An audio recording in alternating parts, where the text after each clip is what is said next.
Star Wars Episode 2 Attack of the Clones, somehow worse than Star Wars Episode 1 The Phantom Menace. So, the beginning plot of the movie is that the Jedi are overwhelmed, so that they need to create the clone army because they're overwhelmed by the Sith. So, basically, we missed out on the most probable, exciting adventures that happened in the 10 years between Episode 1 and Episode 2.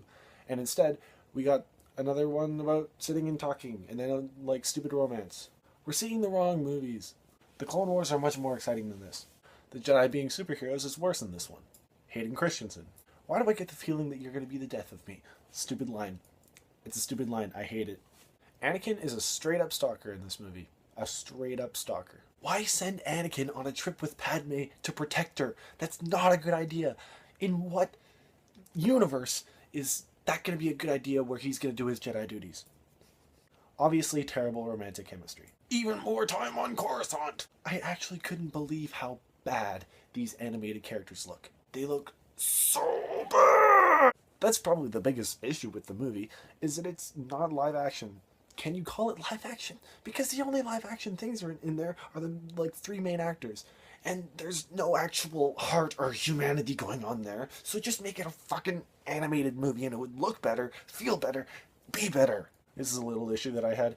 I highly doubt that all the carriers and ships that Padme and Anakin went on were unregistered transportation. Mace Windu, he's like, make sure that you travel with unregistered transportation.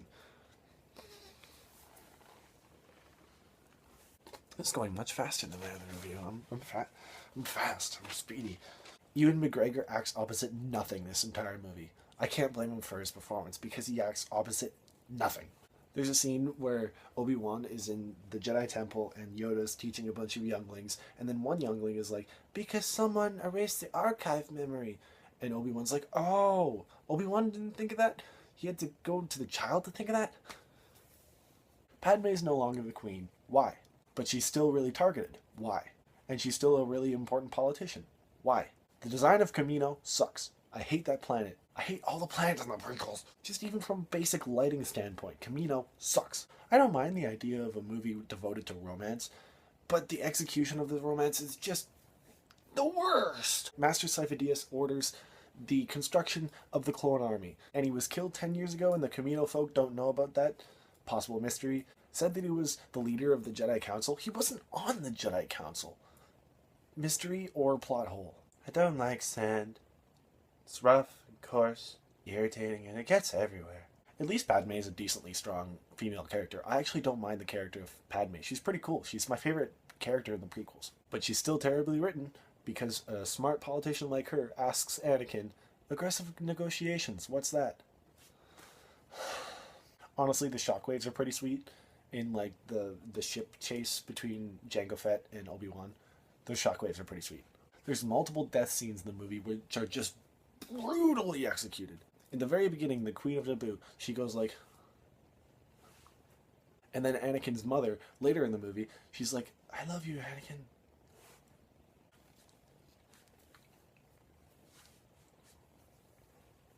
It's actually not far off to say that George Lucas actually took a shit with these movies. In Anakin's mother's funeral scene, he says, I'm not strong enough to save you. And no one says a thing. No one that's there says a thing. No one cares about his psychology. No one thinks, oh, the fear of and the insecurity is something that leads to the dark side. And Jedis don't have that insecurity. No one thinks, oh, we should help him out because he's a Jedi. No, no one helps the Jedi. No one cares about the psychology behind it all. They just yell at Anakin for what he's doing, and he's like, oh, well, fuck you too. I'm going to be dark side. Why is Jar Jar Binks a politician? Geonosis sucks. It's a terrible planet. It's Tatooine, but a different color tint. The sequence in the droid factory isn't a bad idea, but like the rest of the movie, it looks terrible. It looks terrible, it's executed terribly, it's shot terribly. Then the movie turns into Gladiator, but on steroids, with lightsabers and weird-ass creatures. Which could have been a cool sequence, but again, terribly executed. The scene in the arena with all the Jedi, and furthermore, the start of the Clone Wars, which happens next on Geonosis, would have been cool if it was believable at all. It looks terrible. It looks like a video game. It doesn't look like a movie. The effects hold up 0% in this movie. 0%. No effect shot is good.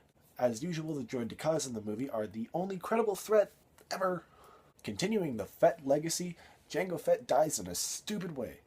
He makes a stupid decision that his character wouldn't make. I hate that any time that Obi-Wan refers to Anakin, he says, "My young Padawan." Like, it's such an official thing. Urgh. At the end of the movie, we finally get a little bit of the clones in battle. We finally get a little bit of the Clone Wars, but again, the believability and execution sucks. Count Dooku is a stupid name. It's a little thing, but in the lightsaber fight at the end of the movie, where Anakin is fighting Count Dooku, I've always liked that they fight for a bit, and then he goes away and he cuts the power, and it's dark. I've always liked that Anakin did that. I don't know. I wrote down this like 4 times, that it just looks awful. I wrote that specific note 4 times because it looks so bad. And the biggest flaw with this and all the prequels, by the way, is that there's basically no time for us to see Anakin and Obi-Wan together. The only scene where we get to do that is they're going up an elevator and Obi-Wan's like, "Oh, no, remember that time that you saved me?" And Anakin's like, "Oh, blah, blah, blah. Yeah. That's it." Hey, you know that big climactic battle at the end of Revenge of the Sith? You want to, like, add some weight to it? You want to set it up? No? Alright. And again, like the Phantom Menace, this movie is needless. What happens in this movie that carries on to the next movie? The only thing is that Anakin and Padme marry, and then Count Dooku exists. But he gets killed off within the first 10 minutes of the next movie. Everything sucks, and it doesn't contribute anything. Attack of the Clones is worse in so many ways than the Phantom Menace.